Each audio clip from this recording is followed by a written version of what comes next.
আজ বহরমপুর পৌরসভার 17 নম্বর ওয়ার্ডের পিএইচই ল্যাবে আনুমানিক 13 বছরের যুবতীকে শারীরিক হেনস্থা হতে হয়েছে। এই পরিপ্রেক্ষিতে ভোট রাজনীতিতে দুই দল ময়দানে নেমে পড়েছে। একবারটিও ভাবল না ওই পরিবারের কথা, মেয়েটির কোথায় বাড়ি, কি বৃত্তান্ত, সব প্রেসের সামনে, মিডিয়ার সামনে খোলাভাবে নেতারা বলছে। তাই বহরমপুরের মানুষ বলছে, গরিব মানুষকে একটু সুস্থ থাকতে দাও। হেনস্থা হয়েছে, প্রশাসন আছে, এ নিয়ে রাজনীতি না করাটাই বাঞ্ছনীয়। ভোট আসবে, ভোট যাবে, কিন্তু ওই হতদরিদ্র মহিলাটির কথা কি একবারও ওই রাজনৈতিক নেতারা ভাবল না?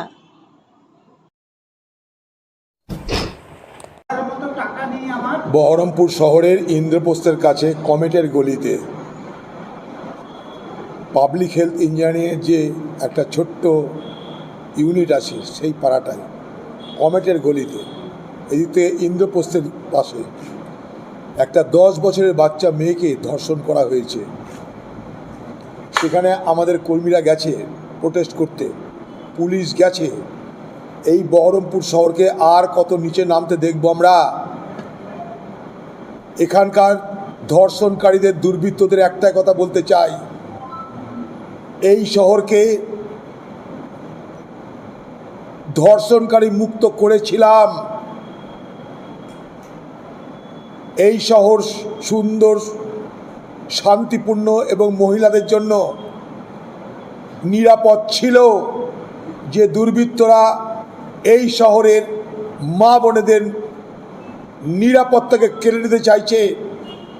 ধর্ষণ করে তাদের অপমান করতে চাইছে,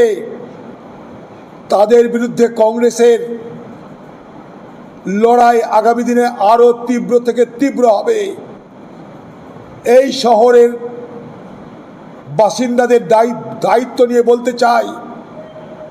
এই শহরকে ধর্ষণকারীদের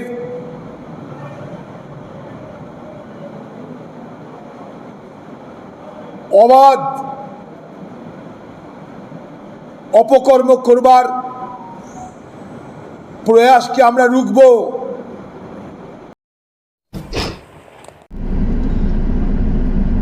একটু আগে শুনতে পেলাম যে ইন্দ্রপ্রস্থে পিএইচির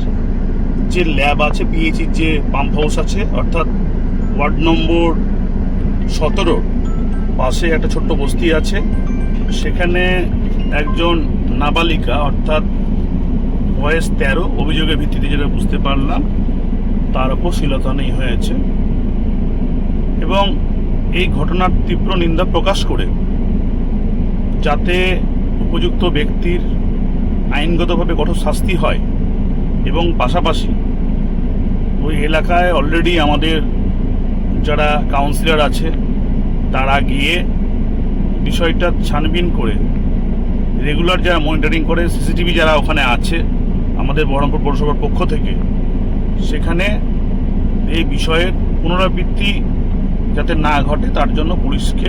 সমস্ত রকম মেটেরিয়াল দেওয়া হচ্ছে এবং তার সঙ্গে কঠোর অ্যাকশন নিতে বলা হচ্ছে দোষী ব্যক্তির বিরুদ্ধে। পাশাপাশি ওইখানে যদি অকারণে কেউ নুইসেন্স তৈরি করে সেই লিস্টও দেওয়া হচ্ছে। এই ঘটনার মধ্যে যে কোনো একটা সমাজে ক্রাইম হবে, খুন হোক, ধর্ষণের মতন সব থেকে বড় অপরাধ হোক, বিশেষ করে নাবালিকা মতো যারা এই সিচুয়েশন ফেস করছে, গোটা দেশ জুড়ে তার প্রতিবাদে ঝড় ওঠে। কিন্তু বড় দুর্ভাগ্যের বিষয় যে আমাদের বহরমপুরের সাংসদ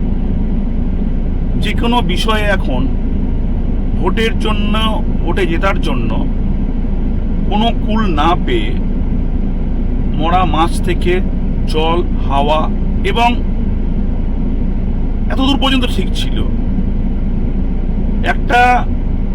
সমাজে যে নারীর অবস্থান, সে যতই গরিব মানুষ হোক না কেন, তাকে সরাসরি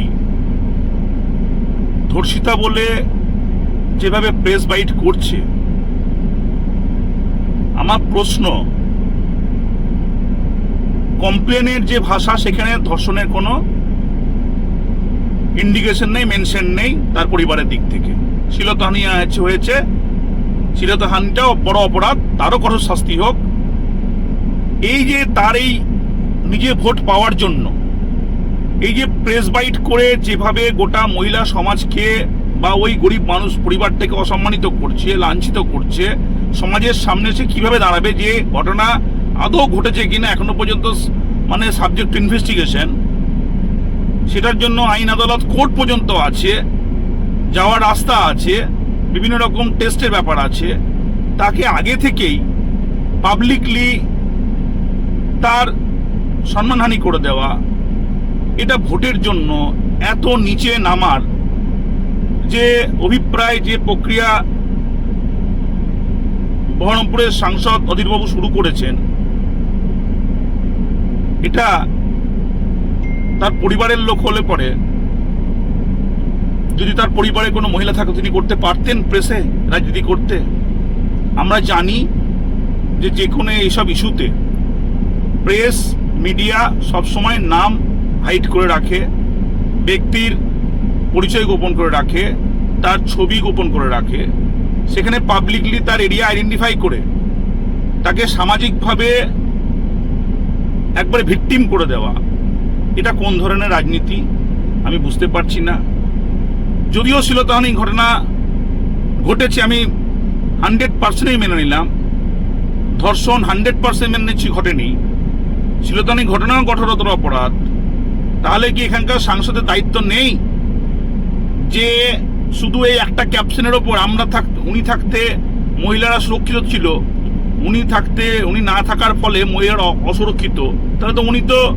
কন্টিনিউ 5 বছর ধরে এখনো সাংসদ হয়ে আছেন, এখনো ক্যান্ডিডেট হয়ে আছেন, তাহলে ভোটের সামনে কি মহিলা সুরক্ষার ব্যাপারটা ওনাকে বারবার মনে করিয়ে দিতে হয় বহরমপুরের মহিলা সমাজকে, যেখানে মহিলাদের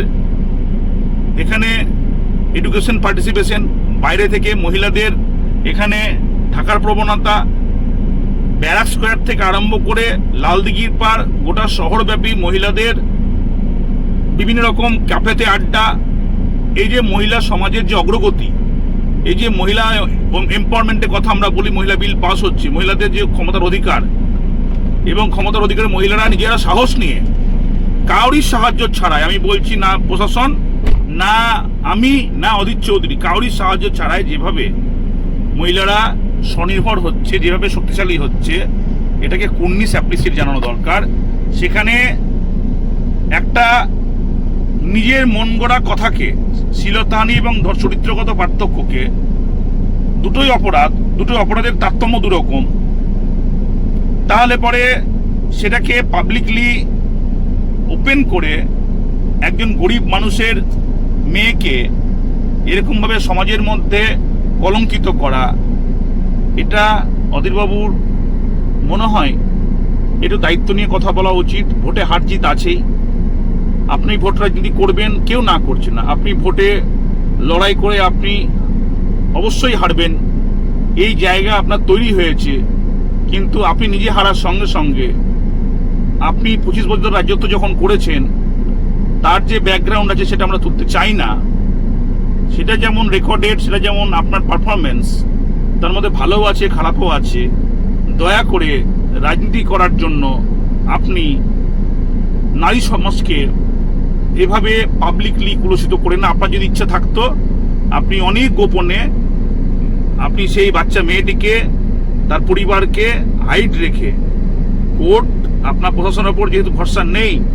কোর্ট পুলিশ সমস্ত রকমভাবে, আপনার সিবিআই যেহেতু বিজেপি আপনার সঙ্গে খুব ভালো সম্পর্ক, আপনি পার্লামেন্টে আছেন, আপনি সিবিআই থেকে আরম্ভ করে সব কিছু করার, যদি প্রকৃত যদি আপনার পরিবারের সন্তান হতো, আপনি